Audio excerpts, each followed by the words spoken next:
Thank you, and thanks everyone for showing up for the talk. I can't actually see you the way the cameras are set up, but I hope you can hear me okay. I'll assume Joseph will let me know if there's any issues with the audio. I will. Thanks. Okay, so I'll acknowledge that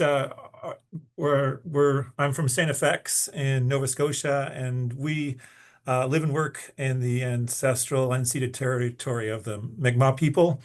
Um, and this work was particularly done in parts of the ocean that were almost certainly exploited uh, uh, pre-colonial times. So with that, I want to talk to you a bit about myself, since I'm not actually there and haven't been able to introduce myself to anyone. And then I'll go on and talk about this bit of a side project we're doing on the influences of prey type on aggressive behaviors in lobsters.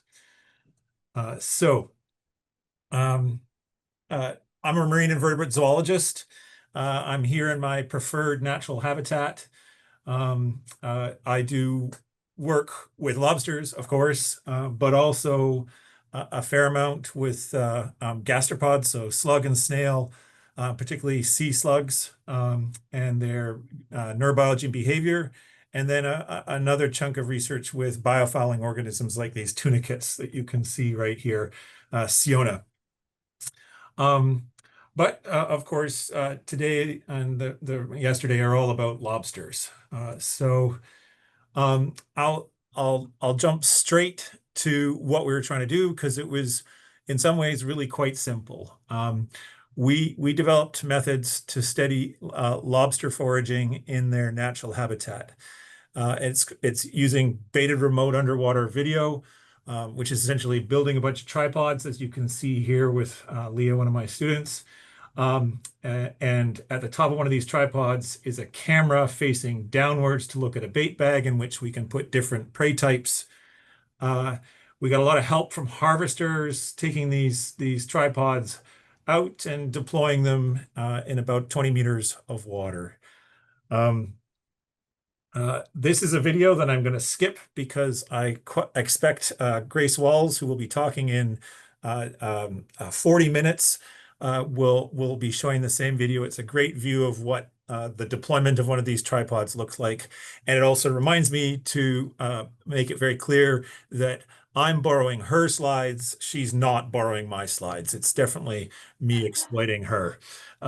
So the experimental design is in one sense, really quite straightforward here. We have a bunch of tripods and we put different baits under them and then compare what happens in the videos between the baits.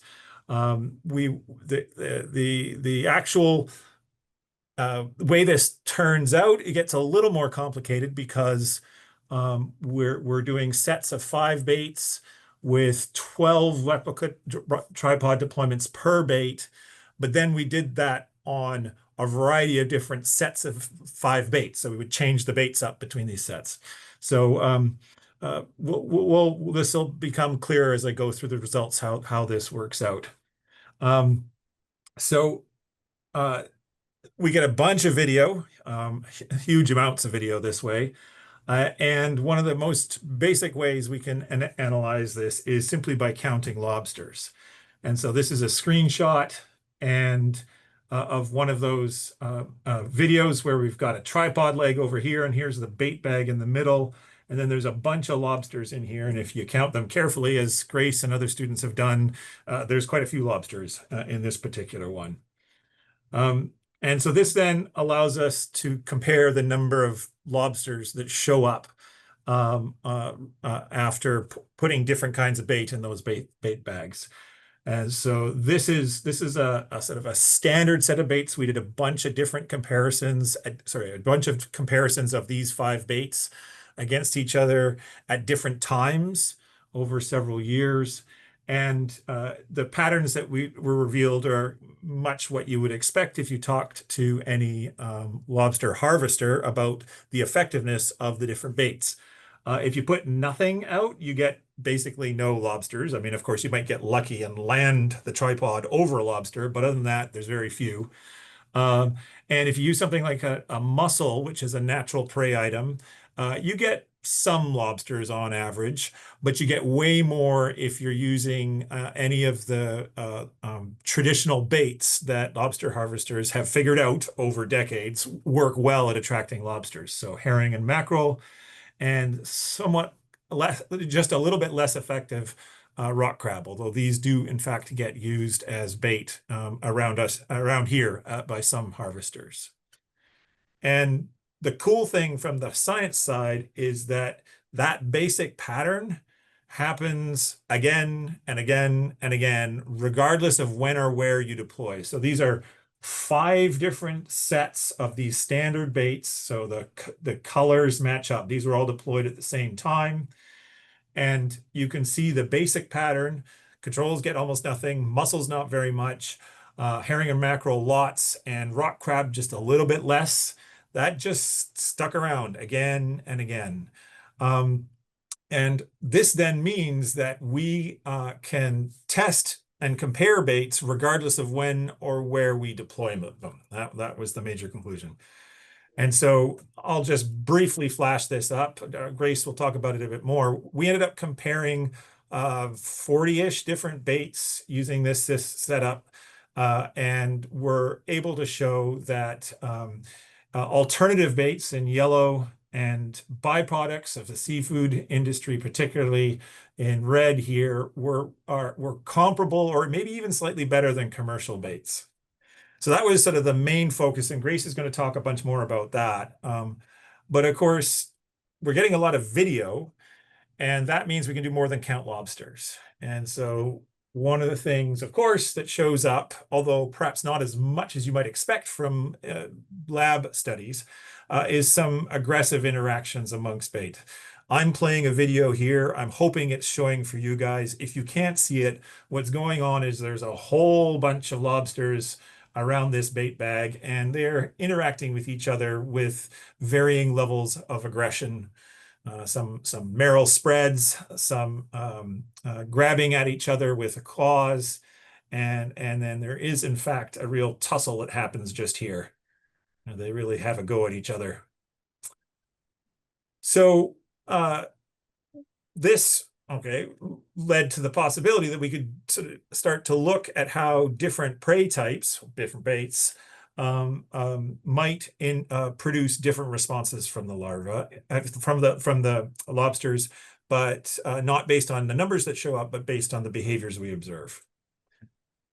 So the hypothesis that we're trying to test here with this analysis of the video is that lobsters adjust their agonistic behaviors with prey type.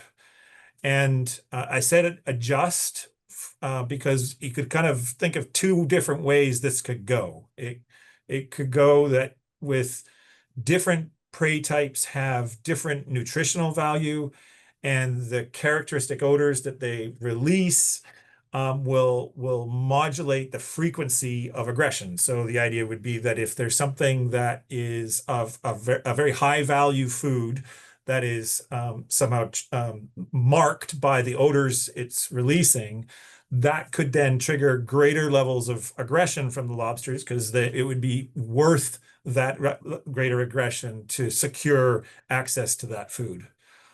On the other hand, lobsters are opportunistic omnivores. That's their mode of life, and they might just compete similarly for all food, because over evolution, adjusting aggression rates really didn't actually change the access to high quality or low quality nutrition. They just try to go for whatever's in front of them and take their chances.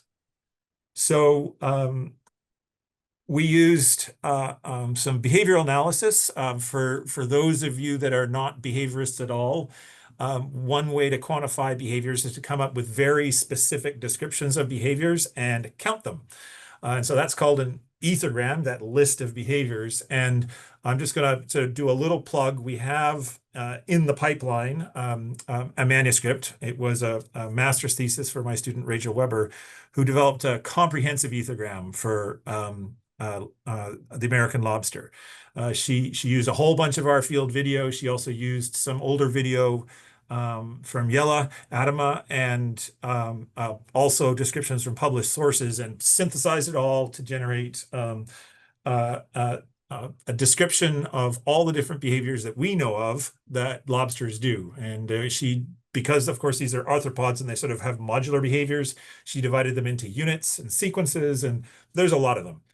And so we did not use all of that for this study at all. We extracted a few behaviors that would be indicative of aggression. And the approach was simply to go through and count up the frequencies of these behaviors. So we're comparing standard baits here with this ethogram analysis, and also different parts of alewife, a herring species. And over the course of this, Emily, who was one of the authors at the front end, documented about 8,000 agonistic behaviors. Okay, and so of course, this is a moment, thank the students, all sorts of help here. And then of course, the data. So we got the counts, number of threat behaviors for different baits. Okay. But of course, there might be differences in the number of lobsters here at the different for the different baits. So just counting up the number of threat behaviors doesn't really cut it. So let's go take a look at that as a comparison. And then, as we would expect from that standard set data that I showed you earlier, there was variation in the number of animals. So we need to think about behavior rates, not just the numbers of behaviors. Okay, so this is the threat behavior rate, the frequency per lobster, okay, for mussels, rock crab, herring, mackerel, and the various different parts of alewife. And this is also a bit of not adequate to test our hypothesis, because we need to know, okay, what happens for a given number of lobsters in the field of view. If there's 7 fields of lobsters in the field of view, you're going to get more aggressive interactions. So what we need to be doing here instead is looking at a correlation between the number of lobsters present and the agonistic behavior rate, okay, and then split it up amongst our various different baits. And so here's the overall patterns. And then if we make a real assumption here that these are linear data and do the division, there is no differences whatsoever. It's really not even worth doing statistics. There is no differentiation in the rate of agonistic behaviors across different numbers of lobsters among the different baits. And of course, massive assumption, these are not linear data. I'm not exactly sure quite how to best model this data. We've also done just the sort of, well, I don't know what I'm doing, so I'm going to do a smoothing function in R. And again, using the defaults there for low S smooth, there's no differentiation. So here's our hypotheses, right? They are going to modulate frequency of aggression depending on the prey, or alternatively, they're going to compete similarly. Seems pretty clear they're competing similarly. And of course, the implication then is that other factors such as sex or size and other things are going to be modulating their aggression levels. And so with that, I would like to thank a whole long list of harvesters. As you can see here, this was all those tripod deployments were done with the help of harvesters. There was a lot of funding that went into this, both from the harvesters and the Atlantic Fisheries Fund. And I'll end there and see if anyone's got any questions. Thanks.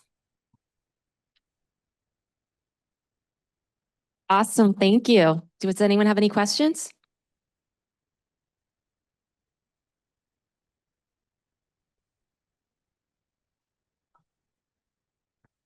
Hi, my name is Don from CUNY Queens College. Thank you for giving the talk. I was just curious. I know you were honing in on more agonistic behaviors, but maybe I'm not too familiar with lobster behavior, but did you notice if they did any other reproductive behaviors or if the sequence of the order of the behaviors was significant as well?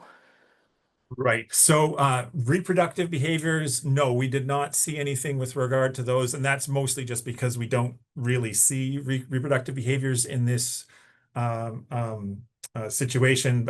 Reproduction is very much geared around burrows. And our tripods are very rarely landing anywhere near that sort of thing.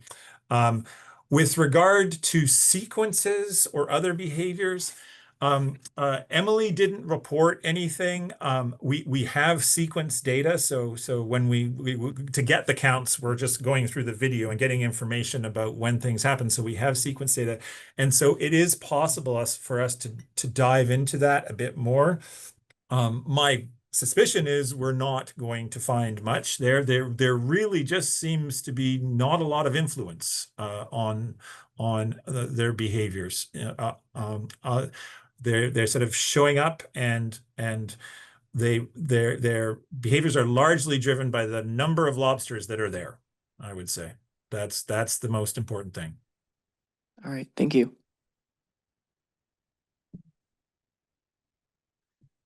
Hi.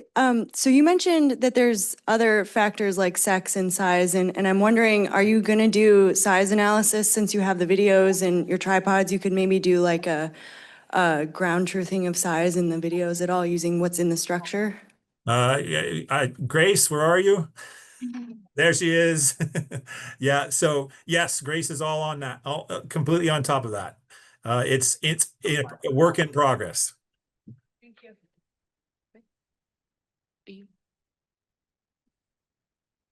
We have time for one more question. Anyone? Okay, Amalia. I might have missed this, but how do you account for potentially the same lobsters coming in multiple times in your Yeah, field of view? yeah, so that's a great question, and we can't. It's impossible with this kind of beta remote underwater video work. Theoretically, of course, if there was unique identifying marks, you could maybe try to do that, but in these circumstances, no. So we have to be cautious about making pronounce about absolute numbers of lobsters, but relative numbers. It's okay. We are absolutely double counting or triple counting some animals, but there's no reason to expect that would be different among the different treatments. Great. Thank you so much.